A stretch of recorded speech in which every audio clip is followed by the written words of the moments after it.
नेताजी सुभाष चंद्र बोस। देशभक्त, नाम सुभाष चंद्र बोस, जन्म दिनांक 23 जनवरी 1897, 23 जनवरी 1897, स्थान उड़ीसा के कटक में, माता प्रभावती दत्त, पिता जानकीनाथ बोस। नेताजी सच्चे देशभक्त थे।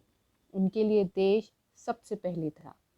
वो सिविल सर्विसेज में टॉप हुए थे, परंतु उन्होंने अपनी नौकरी छोड़ दी और देश सेवा के लिए अपना मार्ग स्वयं तय किया। बचपन से ही बोस जहाँ भी अंग्रेज़ों का अत्याचार देखते तो वो उन्हीं की भाषा में उन्हें जवाब देते। बोस चाणक्य जैसी सोच रखते थे। वो दुश्मन के दुश्मन को दोस्त समझते थे। इसी समीकरण के कारण उन्होंने जर्मनी और जापान से हाथ मिलाया। बोस को केवल अपने देश की खुशहाली से मतलब था। अंग्रेज़ों ने बोस को 11 बार जेल भेजा।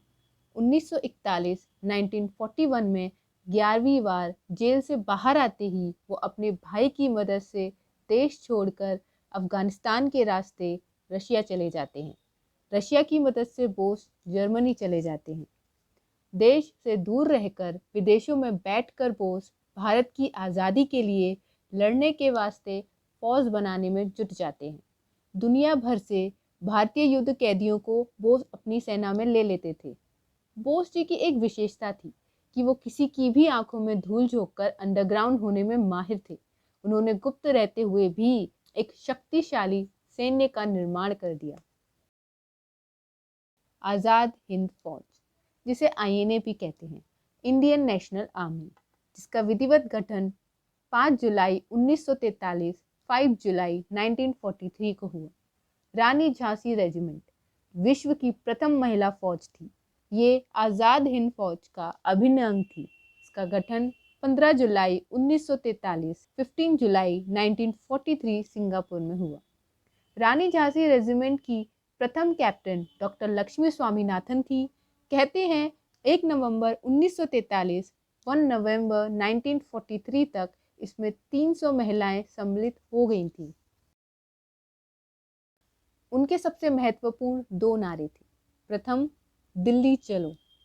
सुप्रीम कमांडर के रूप में अपनी सेना को संबोधित किया। 5 जुलाई 1943, 5 जुलाई 1943 सिंगापुर। द्वितीय, तुम मुझे खून दो, मैं तुम्हें आज़ादी दूंगा। शहीद यतीन्द्र दास के स्मृति दिवस पर नेताजी ने कहा, अब हमारी आज़ादी निश्चित है, परंतु आज़ादी बलिदान मांगती है। 12 सितंबर 1944, 12 सितंबर 1944 रंगून में कहा। कहते हैं नेताजी ने स्वतंत्र भारत का एक प्रोग्रेस मैप भी तैयार कर रखा था, जिसमें उन्होंने लिखा था कि स्वतंत्रता के बाद देश में करेंसी कौन सी होगी, पुलिस तथा कानून व्यवस्था कैसी होगी, नए भारत का इंफ्रास्ट्रक्चर कैसा होगा, गरीबों का उत्थान कैसे किया जाएगा, और देश के विकास की सारी योजनाओं का मैप उनके पास तैयार था। 24 अगस्त 1944, 24 अगस्त 1944 को उन्होंने रंगून रेडियो स्टेशन से ये घोषणा की कि इम्फाल सैन्य कार्रवाई विफल रही। उन्होंने देशवासियों को लड़ाई चालू रखने और आज़ादी के लिए संघर्ष करते रहने के लिए भी प्रेरित किया। भारतीय क्रांतिकारियों सहित पूरा देश नेताजी के इस आह्वान के बाद जोश में आ गया। सुभाष बाबू पूरे देश के नायक बन चुके थे।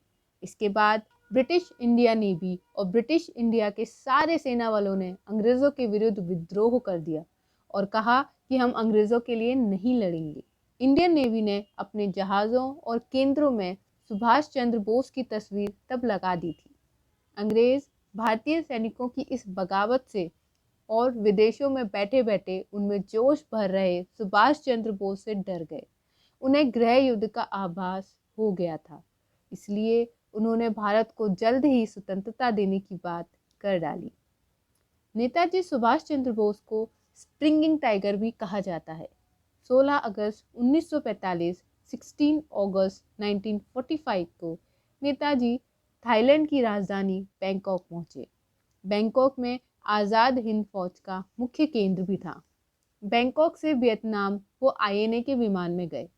वियतनाम से नेताजी अपने एक साथी कर्नल हबीबुर रहमान के साथ जापानी विमान में जाकर बैठ गए। कहते हैं कि उसके बाद नेताजी का विमान ताइवान के ताइपिन शहर में उड़ान भरते समय दुर्घटना का शिकार हो गया और उसमें जलने के कारण नेताजी की मौत हो गई। उनके साथी हबीबुर रहमान उस हादसे में बच गए। कर्नल हबीबुर रहमान ने नेताजी के मृत शरीर की फोटो किसी को नहीं लेने दी, क्योंकि वो नहीं चाहते थे कि दुनिया उनका जला हुआ चेहरा देखे और वो उनकी अस्थियां ले जाकर जापान में रखाए। परंतु बहुत से लोगों का ये मानना है कि नेताजी की मौत विमान हादसे में हुई ही नहीं थी। कहते हैं कि बोस इसके बाद वहां से छिपकर रशिया चले गए थे और 1948 तक रशिया में ही गुप्त रूप से रहे।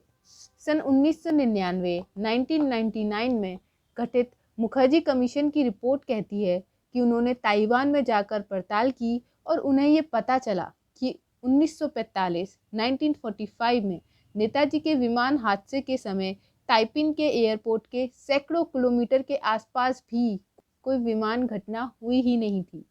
कहते हैं कि कुछ समय पश्चात नेपाल से भगवान जी नामक एक साधु उत्तर प्रदेश के लखनऊ में आकर बसते हैं।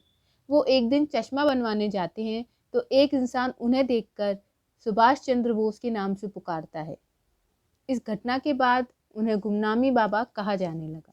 गुमनामी बाबा के सुभाष चंद्र होने की पुष्टि 1962 में पवित्र रॉय ने की और उसके बाद हैंडराइटिंग एक्सपर्ट वीरलाल ने की। 16 सितंबर 1985, 16 सितंबर 1985 में फैजाबाद के रैन बसेरा में गुमनामी बाबा की मौत हो गई और उनकी मौत के साथ ही कई सारे रहस्य भी दफन हो गए। नेताजी की मौत आज भी एक रहस्य है। नेताजी ने भगत सिंह की फांसी रुकवाने के भरसक प्रयत्न किए थे। सन 1933 में नेताजी को देश निकाला दे दिया गया। ब्रिटिश सरकार ने 1941 में उन्हें खत्म करने का आदेश दिया था। नेताजी ने 1920 में ICS परीक्षा में चौथा स्थान पाया, परंतु वो अंग्रेज़ों के अधीन काम नहीं कर सके और 1921 में उन्होंने त्याग पत्र दे दिया। सन 1938 में बोस कांग्रेस के अध्यक्ष चुने गए। बाद में उन्होंने 1939 में पद से त्यागपत्र दे दिया। 1941 में नेताजी अपने घर से भागकर जर्मनी चले गए और हिटलर से मुलाकात की।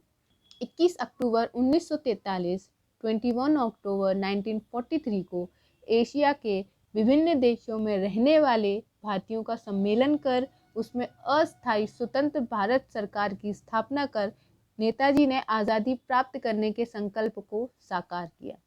नेताजी ने 1942 में एमिली शेंकल से शादी कर ली थी। 1944 को आज़ाद हिंद फौज ने अंग्रेज़ों पर आक्रमण किया और कुछ भारतीय प्रदेशों को अंग्रेज़ों से मुक्त भी कराया।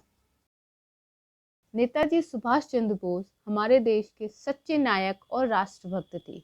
एक स्वतंत्र और समृद्ध भारत के लिए उन्होंने अपना सर्वस्व समर्पित कर दिया, अपना संपूर्ण जीवन देश को दिया। नेताजी जिस सम्मान के अधिकारी हैं, वो सम्मान उन्हें दीजिए। उनकी इस जयंती पर उनके बारे में अधिक से अधिक जानिए, समझिए और सबको बताइए हमारे देश के सच्चे वीरों की कहानियाँ। 23 जनवरी पराक्रम दिवस। जय हिंद, वंदे मातरम।